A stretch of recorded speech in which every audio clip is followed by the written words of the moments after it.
विद्यार्थ्यांनो, आपण मागच्या भागामध्ये रस या शब्दाचा अर्थ पाहिला। रस या शब्दाचा शब्दशः अर्थ चव किंवा रुची, परंतु आपण रसास्वाद हा वाङ्मयातून अनुभवत असतो। त्यावेळेला आपण 5 रस पाहिलेले होते: शृंगार रस, वीर रस, करुण रस, रौद्र रस आणि हास्य रस। आता आपण पुढील रस अभ्यासणार आहोत। तर पुढचा जो रस आहे तो आहे भयानक रस। भीती या भावनेतून हा रस निर्माण होतो।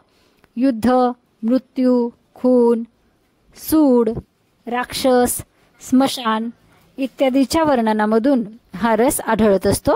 उदाहरणार्थ स्मशानातले सोने हा पाठ यामध्ये स्मशानातल्या वातावरणाचं सुंदर असं वर्णन केलेलं आहे आणि ते वर्णन करत असताना एक प्रकारची भीती मनामध्ये निर्माण होते, म्हणून हा भयानक रस झाला। त्याचप्रमाणे युद्धाच्या कथा, युद्धामध्ये ज्या वेळेला रक्ताचे सडे पडलेले असतात असे वर्णन येते, त्यावेळेला तो भयानक रस दिसून येतो। म्हणजेच भीती या भावनेतून या रसाची उत्पत्ती होते। त्यानंतर पुढचा रस आहे बिभत्स रस।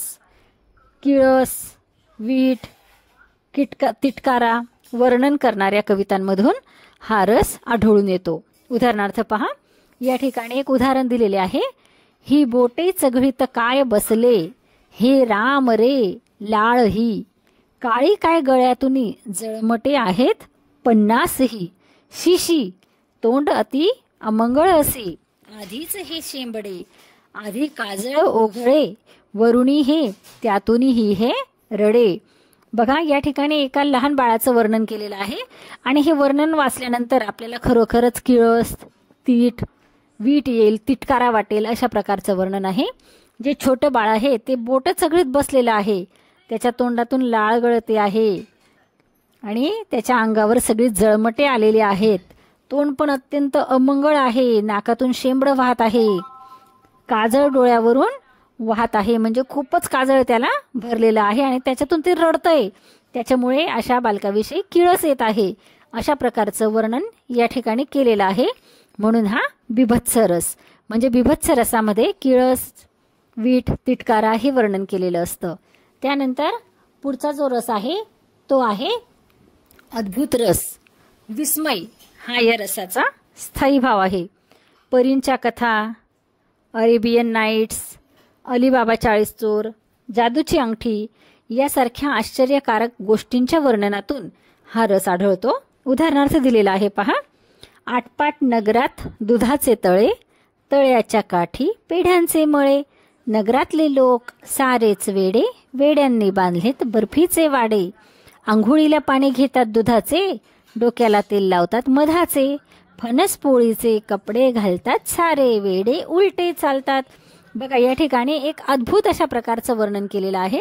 आटपाट नगर आहे, त्यामध्ये तळे कशाचे आहे? पाण्याचे नाहीत, तर दुधाचे तळे आहे आणि त्यांनी तळ्याच्या काठ्याला कशाचे मळे बांधलेले आहेत?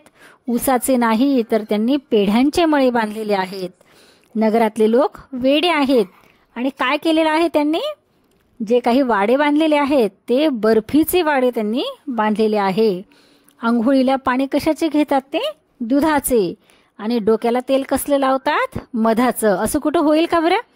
फणस पोळीचे ते कपडे घालतात आणि चालताना मात्र ते सरळ चालत नाही, तर ते उलटे चालतात। म्हणजे एक विस्मय या रसाचा हा स्थायी भाव आहे, त्याच्यातून हा अद्भुत रस दिसून येतो। त्याचप्रमाणे अलीबाबा 40 चोर ही गोष्ट सुद्धा तुम्ही लहानपणी ऐकलेली असेल। या अलीबाबा 40 चोर या गोष्टीमध्ये सुद्धा अद्भुत अशा प्रकारचं वर्णन केलेलं आहे। परींच्या कथा ह्या पण आपण ऐकलेल्या आहेत। परींच्या कथांमध्ये सुद्धा अद्भुत रस दिसून येतो। त्यानंतर पुढचा रस आहे शांत रस।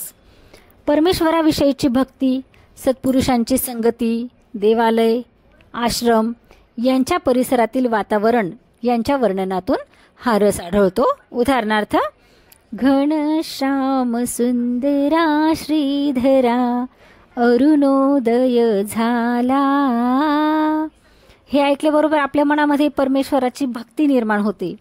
पहाटेची भक्तिगीते जर आपण बघितली तर त्याच्यामध्ये शांत रस दिसून येतो. त्यानंतर संत ज्ञानेश्वरांनी लिहिलेलं पसायदान. आता विश्वात्मके देवी येणे वाग्यज्ञे तुषावे, तो शोणी मज द्यावे पसायदान हे. म्हणजे यामध्ये सुद्धा एक शांत रस आपल्याला दिसून येतो. म्हणजे जे काही भूपाळ्या असतील किंवा जे काही चरण असतील त्यांच्यामधून आपल्याला शांत रसाचा प्रत्यय येत असतो.